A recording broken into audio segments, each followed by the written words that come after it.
Hi Condor kids, I'm Ranger Dan, and today we're at Hopper Mountain National Wildlife Refuge. And I brought you this hilltop so you can enjoy this beautiful view with California condors soaring in the sky. And check out the Channel Islands. You can see Anacapa there to the left and Santa Cruz, which the Chumash call Limu, which means in the sea.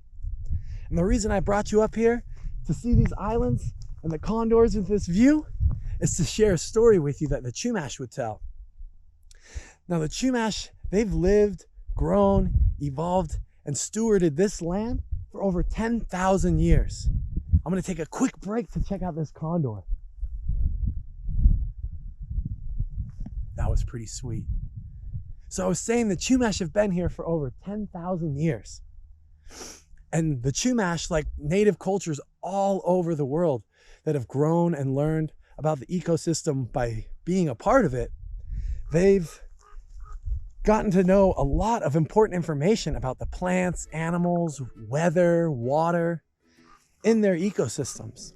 And they often share that knowledge, share that information with stories. These stories seem like myths sometimes, or kind of fantastic or far from true, but there's usually a lot of truth within these fantastic stories. So today we're going to hear the story about California condor, and it starts on Limu, Santa Cruz Island. So a long, long time ago, there was a great white bird named Wit, who had white feathers on their head, their body, wings, and down their tail. And Wit was a very curious bird and would fly around always looking for things to check out. Now Hutash, the creator, she felt lonely at one point, so she planted some magic seeds on Limu.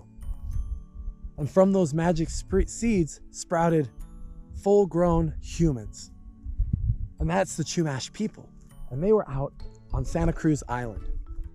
And Hutash, the creator, her husband, the sky snake, that you can see at night in a clear sky as the Milky Way, he wanted to help. So he sent lightning from his tongue to give fire to the people on Santa Cruz Island. The people used that fire and grew in their numbers and built more fires until the light was bright enough that Wit saw it, and curious as he was, went to investigate. And as Wit flew closer with his wings spread, circling down and down, the sky got dark around him and it got really warm. And Wit realized that they had flown into a fire. So they tucked their wings and turned to fly out. But the feathers on their head had been completely burned off, leaving a bald, colorful, scarred skin. And the feathers on their body and their wings and tail had been stained black from the smoke, except for two small white patches underneath where it had tucked its wings to turn away. And now the Chumash call that bird Puyahwet, which is the California condor that we know today. And in that story, there's quite a lot of good truths. One, if you notice those condors that are flying above me, it's hard to tell that they have that bald head with all the bright colors, like it's been burned, but you can see the white patches amidst all of those black wings. And condors are actually very curious birds too. It's probably why they're flying around right here checking me out. So I hope you enjoyed this story about the California condor, and I want you, Condor kids, to go in your journals and write your own legend about your favorite plant or animal and how it came to be the way it was. So start with what it used to be like, then tell me what happened to cause some kind of change, and now tell me what it looks like now. All right?